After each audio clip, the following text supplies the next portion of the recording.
Hello, everyone. It's me, Mrs. Gronnert, and today we are going to read the story of Peter Rabbit, written and illustrated by Beatrix Potter. Once upon a time, there were 4 little rabbits, and their names were Flopsy, Mopsy, Cottontail, and Peter. They lived with their mother in a sandbank underneath the root of a very big fir tree. "Now, my dears," said old Mrs. Rabbit one morning, "you may go into the fields or down the lane, but don't go into Mr. McGregor's garden. Your father had an accident there. He was put in a pie by Mrs. McGregor. Now, run along and don't get into mischief. I am going out." Then old Mrs. Rabbit took a basket and her umbrella and went through the wood to the baker's. She bought a loaf of brown bread and 5 currant buns. Flopsy, Mopsy, and Cottontail, who were good little bunnies, went down the lane to gather blackberries. But Peter, who was very naughty, ran straight away to Mr. McGregor's garden and squeezed under the gate. First, he ate some lettuces and some French beans. Then he ate some radishes. And then, feeling rather sick, he went to look for some parsley.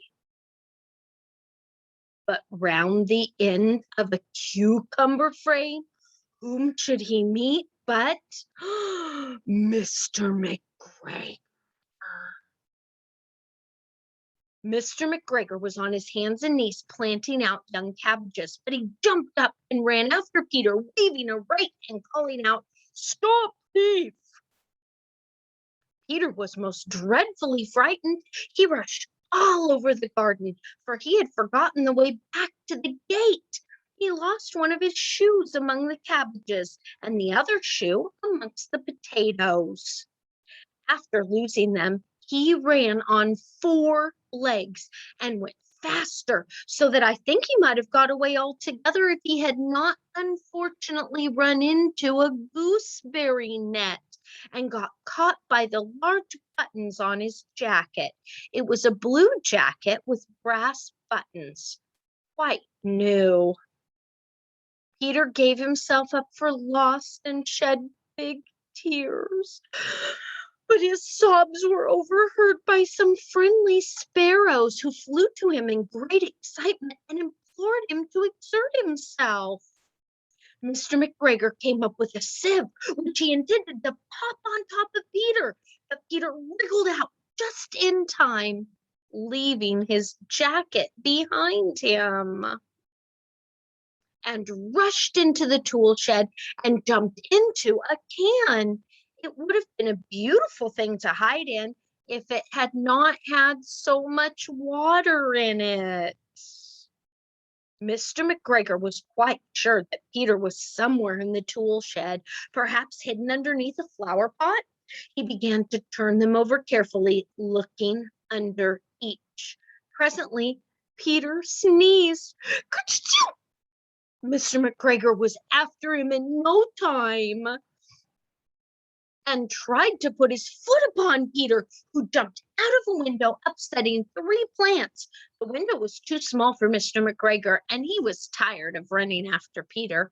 He went back to his work. Peter sat down to rest. He was out of breath and trembling with fright. He had not the least idea which way to go. Also, he was very damp with sitting in that can.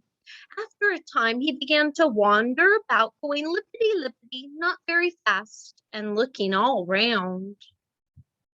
He found a door in a wall, but it was locked, and there was no room for a fat little rabbit to squeeze underneath. An old mouse was running in and out over the stone doorstep, carrying peas and beans to her family in the wood.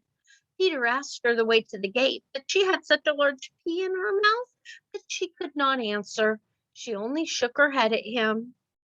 Peter began to cry. Then he tried to find his way straight across the garden, but he became more and more puzzled. Presently he came to a pond where Mr. McGregor filled his water cans. A white cat was staring at some goldfish. He sat very, very still, but now and then the tip of her tail twitched as if it were alive. Peter thought it best to go away without speaking to her. He had heard about cats from his cousin, little Benjamin.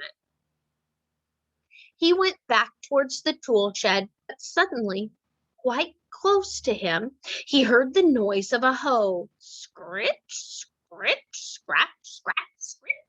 Peter scuttered underneath the bushes, but presently, as nothing happened, he came out and climbed upon a wheelbarrow and peeped over. The first thing he saw was Mr. McGregor hoeing onions. His back was turned towards Peter, and beyond him, what's the gate? Peter got down very quietly off the wheelbarrow and started running as fast as he could go along a straight walk behind some black currant bushes. Mr. McGregor caught sight of him out of the corner, but Peter did not care. He slipped underneath the gate and was safe at last in the wood outside the garden. Mr. McGregor hung up the little jacket and shoes for a scarecrow to frighten the blackbirds. Peter never stopped running or looked behind him till he got home to the big fir tree.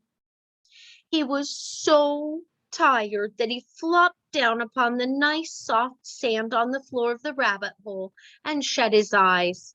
His mother was busy cooking. She wondered what he had done with his clothes. It was the second little jacket and pair of shoes that Peter had lost in a fortnight. I am sorry to say that Peter was not very well during the evening. His mother put him to bed and made him some chamomile tea, and she gave a dose of it to Peter, 1 tablespoonful to be taken at bedtime.